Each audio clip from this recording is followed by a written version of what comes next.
Okay, I guess the first item on the agenda is COVID update by Debbie, and also following that, the LHPC contract. Is it on? Okay, I'm going to do the COVID update. From October 12th, 2021 till October 19th, we've had 49 new cases. Our positivities kind of bouncing back and forth, anywhere from 16.6 to 21.94, which still keeps us in the color-coded red. The percentage of eligible population vaccinated is 38.9%. 3 hospitalized. Our total breakthrough cases is 139. And our deaths are still at 42. I did get a thing from a grant from the CDC that is supposed to help with schools on COVID testing, contact tracing, and I applied for that, so hopefully we'll hear something the first of the year. And any questions on COVID? Okay. Next, I'd like to do a recommendation for the contract with Kristen Burns for the LHEP contract, to recommend her for the position. Any discussion on that? I didn't know if you had a copy. Yeah, we got a copy. Okay.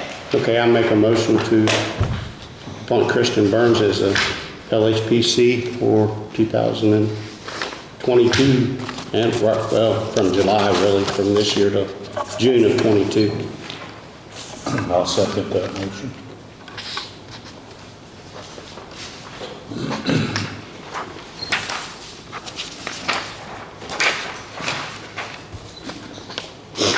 The other position, is it still open, or?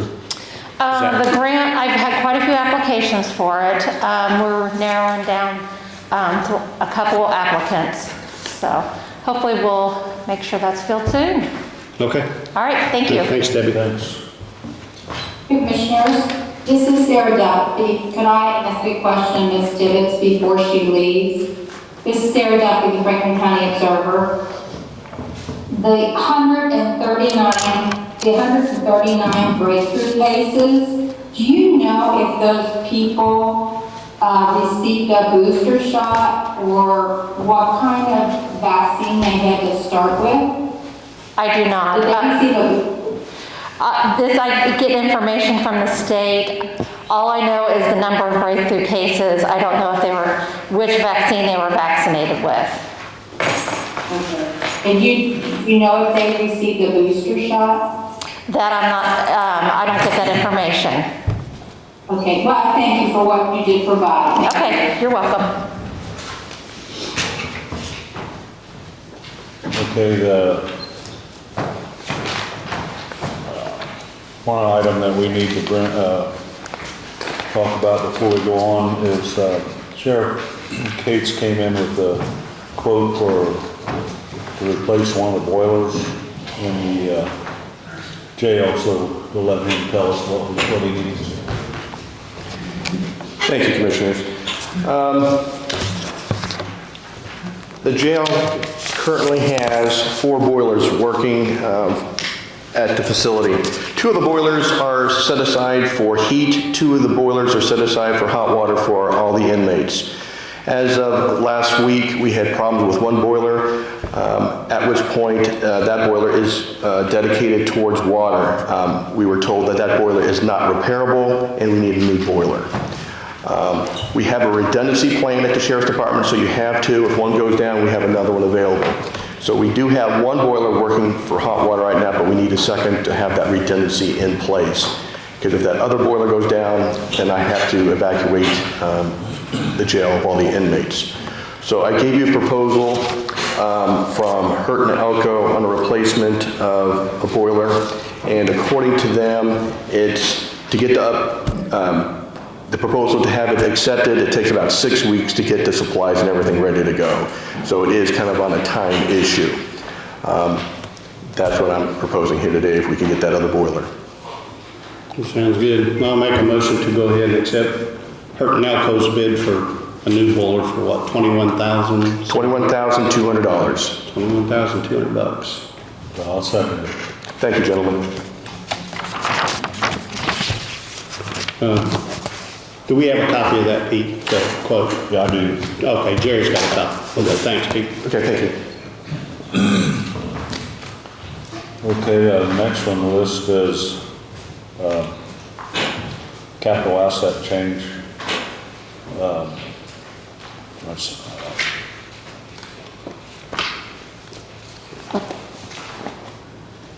for Brenda Eckerly. She's not here, I guess, but basically they're just junking the computer. Is that correct? So I move that we approve that change. I'll second. And then, go ahead and say, The clerk was in there too, or something. I'm sorry. Clerk? Yeah. Yeah, they also have an asset change for the clerk. And that's, For a copier. $1,599. yeah, $1,599 for, apparently another computer. Anyway, for Nisa Rabel. I guess I move to approve this acquisition. I'll second. I'll just stamp your name, Jerry, since there's so many of them. Okay. Now the next item we have is ordinance 221 dash. We haven't gotten a number there yet for the zoning code amendments.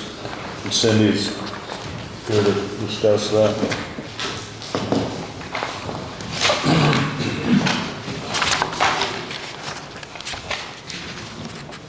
Did you guys have any questions on this to understand what were the changes that we're wanting to propose? Well, the most of it's just deleting words and adding words, right? I mean, Right, the first one is section 800309. It's a planned business district.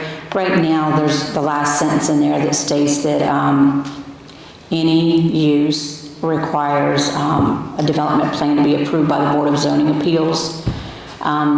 What that is saying is that even if there's someone that's wanting to build a home in a planned business district, it requires that development plan approval. So what we're wanting to do is just add the word business. So we think that's the intent of it, is for any business use to require development plan approval. I think so. And then on the next one is section 801108, public notification to newspapers. There's some extra language in there that is requiring larger print and a larger size notification. If it's amendment to the code, adoption of the new zoning or subdivision control code, changes in the zone maps, and special meetings of industrial uses. So that's above and beyond what we're required to do by Indiana code. That also is requiring additional advertising fees that we don't necessarily have to pay, so we're kind of wanting to delete that for those reasons. So do we have an ordinance number? I mean, 15? 15? 16. Okay, 15, I think she said. yeah. 16. So I guess I move to approve this change in wording on the Franklin County zoning code amendment, ordinance 2021-15. I believe she said it was 16, not 15. Oh, I'm sorry, 16. I'll second Jerry's motion. This was all approved by your board, wasn't it? Yes, it was a favorable recommendation. We also are wanting to make a change on 801107, remedies, penalties, and fines. As of right now, we have all violations which do not represent an immediate danger to the community. A maximum fine shall be $500. They're wanting to change it to all other violations not immediate danger to the community. Violations of Category 2 shall be subject to a court-ordered fine up to $500. Every 30 days a violation remains incorrect is a distinct and separate zoning violation subject to an additional fine of $500 per month every 30 days.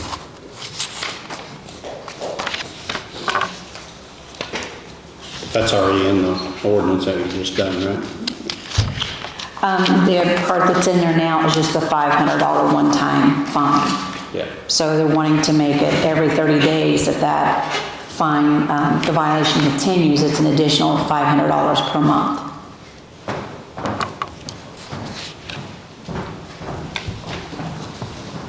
Okay. They've already approved it. Yeah. We approved it. Okay. Thanks. Thanks, Cindy. Thanks, Cindy. May I ask a question concerning ordinances? Yeah, go ahead, Tom. Not a problem. So recently we passed some new ordinances, including today, number 16. I guess there's some confusion about how these ordinances are being published or being made available to the public. So that when the public comes in, they have to follow Franklin County zoning or anything that's passed by the commissioners. How is that being publicized, being put out for the public to know what these rules are? Is it on the website? Is it being advertised in the paper? Is it being posted in the planning and zoning office? What's our process for that? Because I want to try to see if we can clear that up and make that available. I would want to try to get my hands on all these ordinances that have been passed. And I don't know exactly where to start, so I can kind of review that. Because that's going to kind of help lead into that construction standards manual that I'm trying to work out for developers, people that are doing commercial or industrial development. And that'll help fill in chapter 1, which is erosion control. Chapter 2 might be water. Chapter 5 might be sanitary sewer, and then 6 finally being permitted. That way you have a one-stop shop for everybody to know what they're looking at when they want to do a development here in Franklin County. That's still not completed yet, though, is it? It's not completed, but in order to review all these ordinances, I need to know where to go to find those. They're in the auditor's office. Okay. All the ordinances are down there. So they're just in paper form in the auditor's office and not posted on the internet or anything like that? No, I think generally the hard copy's down there. So when a person comes in currently, before we get the standards manual together, they have to know to go to the auditor's office to find out what these rules are. Is that right? There's no other way it's being posted? Cindy usually knows what It the, is on the website? Isn't the one he's talking about on the website? yeah. If he's talking about the design manual, yes. Or Yes, the his- manual's on the website. How about all the other previous ordinances? Are they up there as well? No. The hard copies are down there. Okay. And if we pass something to do with APC, Cindy usually knows about it. I mean, You have to go to the auditor, know to go to the auditor to get all those ordinances. This is the process currently. I'm just trying to figure it out so I know what I need to do to try to pull it all together. 'Cause Yes, at sir. the end of the day, I want to put it online on the website, so when somebody looks online, they can say, here it is, here's all the information I need, or they can go to Cindy's office and she can have it posted. Because that's kind of like a point of office where all this should come together for a developer. That's my thinking of it. And I think we'll get to that point once we get the new website. yeah. I mean, we've been working on this for years. Sure. Well, I want to try to speed it up because I know there's at least 4 or 5 new developments that's looking to start up here in Franklin County. I think they need direction to know how to do everything correct. Well, when they come in to the area plan office to submit their plan, they should ask Cindy then, is this all I need? Right. And Well, that's just all. she usually has that information. Right. Okay. Well, Well, I'll go down and stop at the auditor's office to get a list of all those past and previous ordinances. And that way I can be comprehensive about everything. Now, all the ordinances will be there, Rob, not only to do with APC or zoning or whatever. Right. Any ordinance that we've done should be there. Right. I'm just wanting to know where to get all the current information. Thank you. Okay, the next item on the agenda is the website, the proposed website that we are probably going to adopt, and Tom, I guess will talk about that for us. Yeah, we've been working with Dan Ball to get a contract to state specifically his scope of work, what he's going to do and what he's going to provide, and what the website will do, and all the maintenance to it and everything. And we have a contract now, and it's with Grant. He's reading it. So if that contract is good and Grant's okay with it, then we'll be working with this guy to create a new website. So that should be user-friendly and should be able to handle, like what Rob's talking about, where we can download all the information from the county on that website. So it may be the next meeting before Grant has an opinion on the contract. So we'll hopefully finalize that on the next meeting. And the next item on the agenda then is SAC ordinance updating. Yeah. Do you want to talk about that? Yeah, we recently had our small animal control officer get certified as an animal warden. The guy came here and had a 2-day school, and he said that our ordinances needed updated and revamped because they're 10, 15, 20 years old, some of them. So we're going to go through those ordinances and update those ordinances and make it more to suit the modern times, I guess, is what he's saying. So this will be finalized. It may take a little bit. It may take a month or two. Yeah. Does anybody have any questions? Well, the next item then would be the meeting minutes for October 1st special meeting. We had a special meeting discussing Okra sponsored help grant, and I guess I move to approve that we accept these minutes. I can't vote because I wasn't out there, so I have to abstain. We'll have to wait. Sorry, Jerry, we'll have to wait. Oh, okay. Yeah, Tom will be here next time. And then minutes for the meeting of October 5th, 2021. I move to approve that we accept those minutes. I'll say. Now we have, the next item would be the September monthly report by the clerk.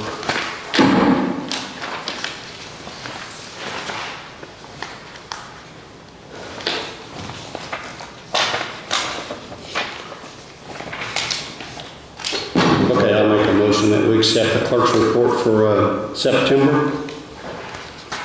For the amount $523,394.35. Yeah, I think that was her final I'll approval. second it.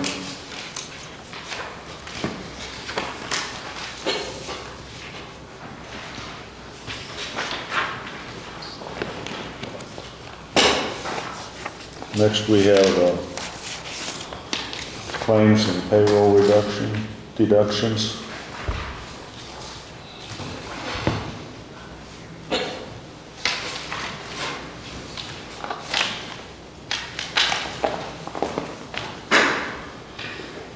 Total claims to be approved would be for October 19th, 21 is $1,622,079.37. And payroll deduction is $185,393.21. So is claims cool? Is that good, Carla? I'll make a motion to accept those. I'll second the motion.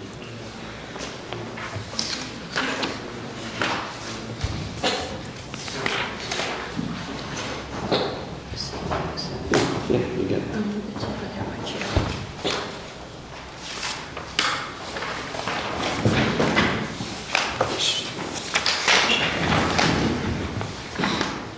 Okay, and next item, we have a resolution to terminate payroll deductions. It's resolution 2021-36. 36.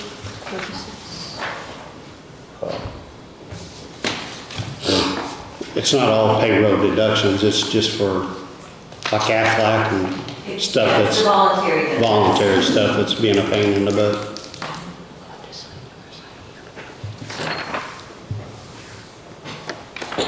On that one. Oh, yeah, I'm sorry.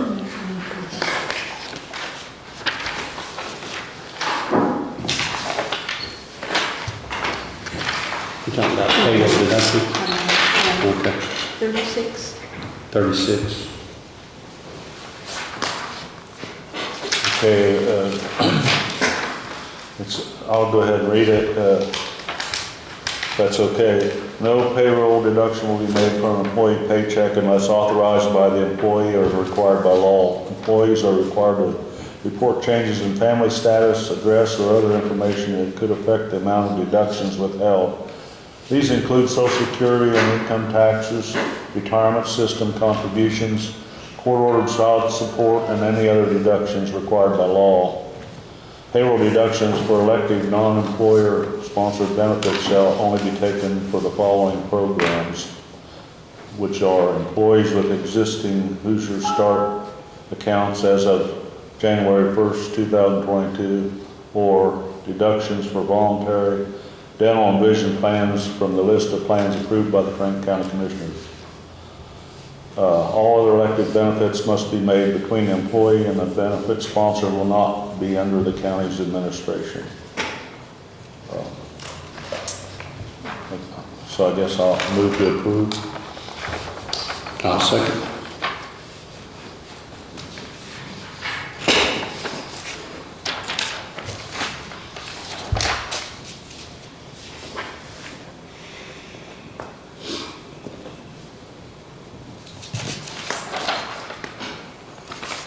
And then grant for the next next item on agenda, Grant offered an explanation for redistricting Township Map. I guess what it amounts to is in order to even things out, the population decline in the northwest and the population gain in the southwest would require to get all the criteria to work by moving Salt Creek and Posey up to Sizemore's current district and moving Butler back to Jeff's current district. This proposal has the added benefit of not inadvertently removing any council members. So the last time we did this, we had traded Posey and Butler, so it's really swapping those back and moving Salt Creek. So this is something he wanted us to discuss, but we won't vote on it until November 10th, if everybody's in favor. Yeah. Are there any questions?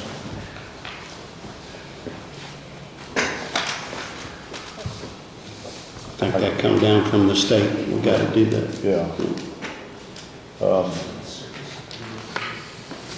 Does anybody on Zoom have anything? I got one other thing, Jerry, that on our workers' compensation, you know, we had we were in the pool, so we had a lot of high claims, and our insurance was like $154,000 for workers' comp. So our claims have really come down, but we started holding safety meetings to satisfy our insurance company and IPEP. So IPEP did take us back and give us a quote of $111,708. So by doing that, we're saving $42,292. So That's a good thing. that is a good thing, you know. I know Faye and Crystal really worked hard on those safety meetings, getting everything set up to save us that $42,000, which I appreciate. Does anybody have anything else?